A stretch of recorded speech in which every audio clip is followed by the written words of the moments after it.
Hello, welcome to 5th grade reading with Mrs. Young. Today we'll be looking at our text Survival, and we'll be looking at the third passage, but let's begin with our affirmations. I love myself even though I sometimes fail. Repeat it back. Every day brings new opportunities. Repeat it back. I accept and love myself. Repeat it back. I am kind. I am relaxed. I have faith in myself.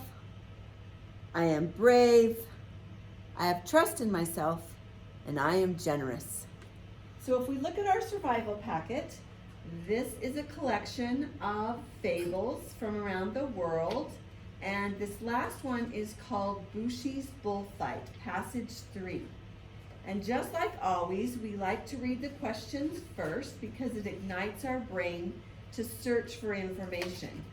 So if you look at the questions we will be answering today, you will find them on page 110 and 111. The first question tells us to reread paragraphs 14 and 15. What does the reader learn from the description of the bull? 2, what problem does Matsumura have in the beginning of the story? And 3, describe the character of the king in the story. And number 1 on 111, what the theme of this story, what is the theme of this story? They left out a word right there. Use evidence from the text to support your response. So I'll begin reading this aloud. I would really like for you to follow along by using a pencil or a pen or your finger. And you also can whisper read this aloud as I do. Bushi's Bullfight. The Emperor of Japan sent me a gift, a magnificent bull, announced Shoko, king of Okinawa, and you, Matsumura, my chief bodyguard, will fight this beast. Matsumura had no wish to fight a bull, but it was not his place to question the king. Still, the question, why, must have been revealed in his eyes, for the king continued to speak, raising his voice a notch, as though a loud voice were more convincing than a soft one. Our annual festival is about to begin. I will entertain my subjects with noise and spectacle, and they will forget their grievances, their talk of poverty and taxes, and they will have the pleasure of witnessing the famous and powerful Matsumura crush a beast with his bare hands, just as he would crush my enemies. Hoping to avert the king's proposed fight, Matsumura said, I may not be quite that powerful, your highness. Turn to page 105.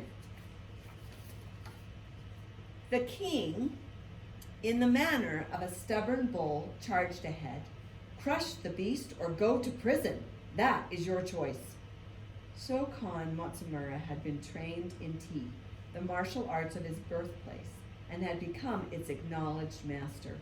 He might be able to kill the bull before it killed him, but even so, the fight itself was cruel and unnecessary.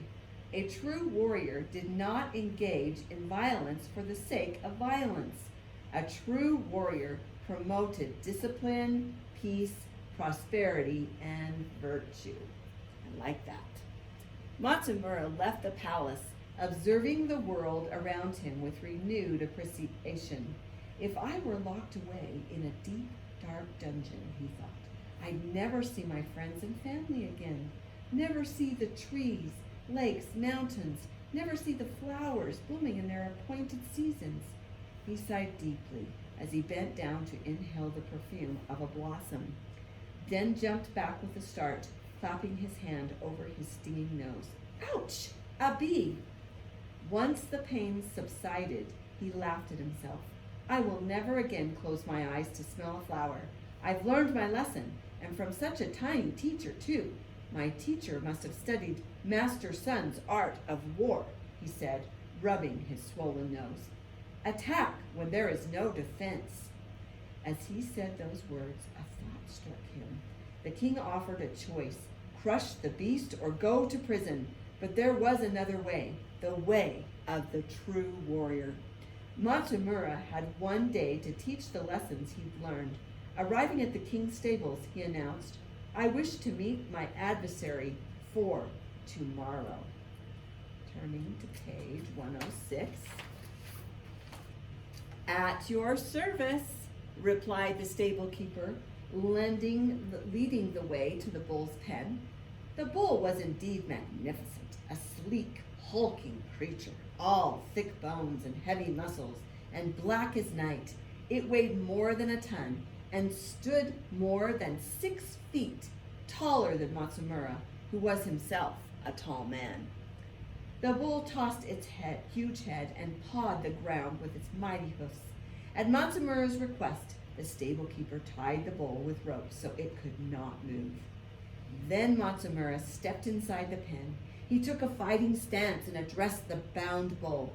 "Great horned one, I am not your enemy. I do not want to kill you. It is not the way of the warrior to do something so unnatural. For this reason, I fervently hope you will learn the lesson I am about to teach you." With a rush of air, Matsumura emitted a shout that sent crows flying from the treetops. "Hi-ya!" At the same time, he lunged forward, pricking the bull's soft nose with a long, sharp pin. It's kind of hard to see that picture, but it's a cool picture. 107. The bull bellowed in pain and anger, straining against the ropes. Matsumura waited quietly until the bull calmed down. Then once again, standing as though ready to strike, he let loose a shout from deep within, a sound so intense it sent rats scurrying into their holes. Even the bull winced at the sound. "Hi-ya!" The Matsumura again lunged forward to prick the bull's nose, and again the bull struggled and bellowed in frustration. Matsumura repeated his lesson a third time. "Hi-ya!" The poor bull could not escape the sharp pin, the pain, the ropes, or the gaze of those two determined, deep-set eyes. "He is a madman, as mad as our king," thought the stable keeper. "He will surely die tomorrow. An enraged bull against an unarmed madman? No contest." Okinawans from every town and village converged on Shuri, the royal capital, to enjoy the festivities. Banners waving, drums beating, food frying, fireworks exploding, and, of course, the sword contests, martial arts exhibitions, and bullfights. Bulls fought each other at the king's festival, butting heads and locking horns, until one bull either fell to its knees or ran away from its opponent. But never before had a bare-handed man fought a bull. How could even the best martial artist in the land defend himself against such a huge and ferocious beast? Matsumura was the only person not enjoying the festivities. He couldn't allow himself to be tempted by distractions, not even a bowl of his favorite yakisoba noodles. He concentrated on clearing his mind, breathing deeply in and out, expelling every worldly thought and feeling. When he calmly entered the arena, he was free from hope and fear, focused and relaxed, ready for the fight. 108. The bull was ready too. It barged through the gates the moment they were opened, snorting menacingly. The massive beast lowered its head and charged the man in the center of the ring. Matsumura shifted in one side to avoid the charging bull. "Hi-ya!" he shouted, his cry echoing like a roll of thunder. The bull paused, recognizing the sound and the scent of the man with the long, sharp pin. The bull's nose quivered. Man and bull stood head to head. The crowd was silent. The man will surely be gored and trampled now. What a tragedy. Then the bull turned and ran in the opposite direction. Matsumura followed the bull. He shouted again, "Hi-ya!" The bull had heard the lesson it was meant to learn. Stay away from the man with the pin. Evading its purser, the bull escaped through the open gates back into the safety of its pen. Matsumura sighed with relief. Master Sun was right. What discourages an opponent is the prospect of harm. Oh, that's kind of a good lesson. He bowed to the king and to the cheering crowd. The crowd roared, "Bushi, Bushi, warrior, warrior!" The king promptly made a speech. Matsumura is so powerful, even the emperor of Japan's raging bull is afraid of him. Matsumura is a great warrior, and Bushi Warrior will now be his name. 109. So Khan Bushi Matsumura, the king's chief bodyguard, saved the life of an innocent bull and lived the rest of his own life as a free man. When King Shoko was forced to leave his throne, Bushi served as chief bodyguard for the two kings who succeeded him, King Shoiku and King Shotai, the last king of Okinawa. Bushi's own grandson and grandson's nephew, along with Bushi's spiritual descendants, carried on his teachings, taught today throughout the world wherever martial artists seek the way of the true warrior. Wow, he had an impact on his family, a great impact. All right, so it said, first of all, to reread paragraphs 14 and 15. What does the reader learn from the description of the bull? So I'm going to go back in my text, and I'm going to look at these side numbers here. I'm going to read 14 and 15, and again, the question was, what does the reader learn from the description of the bull? The bull was indeed magnificent, a sleek, hulking creature, all thick bones and heavy muscles and black as night. It weighed more than a ton and stood more than 6 feet tall, taller than Matsumura, who was himself a tall man.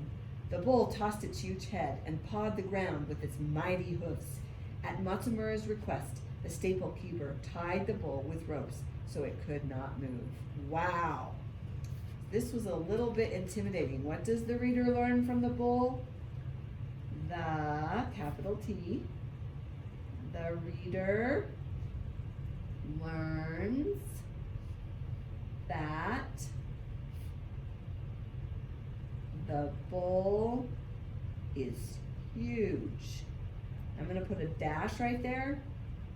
6 feet tall and weighing a ton. That's 2,000 pounds.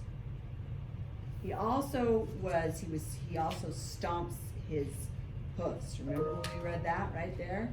Back in 14 and 15, it said the bull tossed its huge head and pawed the ground with its mighty hoofs. He was tossing his head. I'm going to put quotes in that because it's an exact part from the text. He was tossing his head and pawing his hoofs. Now, if you ever need to write it on another question, if you run out of room, you can do that. All right, let's look at number 2. What problem does Matsumura have in the beginning of the story? Okay, so we write Matsumura, we turn the question around. Matsumura was asked or commanded to kill a bull, comma, and he didn't want to use violence. Matsumura was asked or commanded to kill a bull, and he didn't want to use violence. So that was a big problem. So this text, in a way, could be considered problem and solution. Describe the character of the king in this story. So if we go back and we look in our text, the character of the king was right kind of here. Kind of said he asked him to fight the beast. He raised his voice. He was trying to make the people forget about their poverty and taxes. he wasn't really the nicest king in the world, right? So let's write that. The king raised his voice and was trying to make him do something he didn't want to.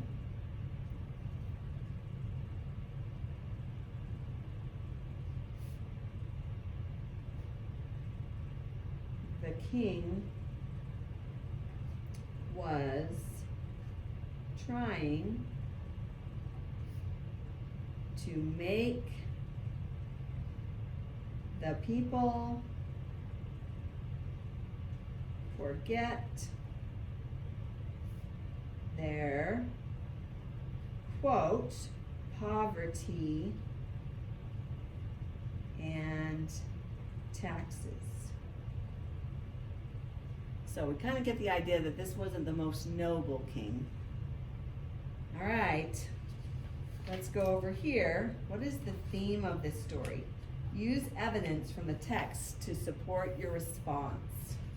Okay, so when I was reading it, I think I underlined a part that seemed like the theme to me, where he did not want to use violence and he wanted to be a true warrior. So to me, that I like that as the theme. A true warrior promoted discipline, peace, prosperity, and virtue. So I think that's what I would like to write about as the theme. There's usually many themes in a story, but I'm going to use that because I'm going to use the evidence from the text. So, Bushi wanted to be a true warrior. And then I get the words from the text that say, who promoted discipline, peace, prosperity, and virtue. Who promoted, I liked them all, discipline,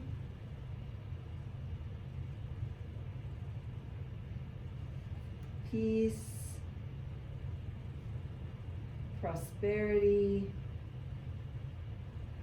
I am going to put that in quotes. Promoted discipline, peace, prosperity, and virtue.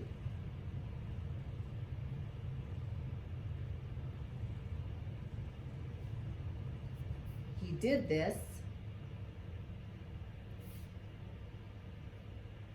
by cleverly solving the problem. Okay? All right, so we have the end of the quote after virtue. We've used evidence from the text, and we've listed one of the things from the story. Okay, now you don't have to write about a text because we've written those answers. I do want you to do the wrap-up on your own. And then also, if you want to check the website, I made up a Kahoot on Bushi's bullfight, and you could get on Kahoot and see if you can find it, or I'll try to put the link on it. Thanks so much for joining me today. Hope you're happy and healthy.